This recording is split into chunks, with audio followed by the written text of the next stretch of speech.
ছোট্ট গ্রাম টুনিপুরে থাকে এক দুষ্টু ছেলে টুনটুন। সারা দিন সবাইকে ভয় দেখানোই তার কাজ। এক রাতে সে ঠিক করল পুরনো বটগাছের নিচে যাবে, কারণ সবাই বলে সেখানে থাকে এক দুষ্টু কিন্তু মজার ভূত, ভূতভুতি। টুনটুন ভয় পায় না, তাই গিয়ে বলল, ভূত যদি থাকিস বের হয়ে আয়। হঠাৎ ঠান্ডা বাতাস বইল, আর চোখ বড় বড় আর নরম তুলোর মতো শরীর নিয়ে ভূতভুতি ভূত সামনে হাজির। টুনটুন ভয় পেয়ে চিৎকার, মামা গো!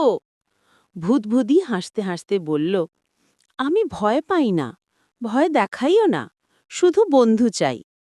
টুনটুন অবাক, সে ভাবল ভূত তো ভয়ানক হওয়ার কথা, কিন্তু এ তো বরং লাজুক আর হাসি খুশি।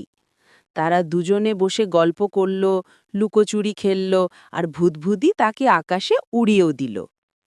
পরদিন টুনিপুরে সবাই দেখল টুনটুন আর আগের মতো দুষ্টুমি করে না, কারণ আজ থেকে তার সেরা বন্ধু একজন ভূত।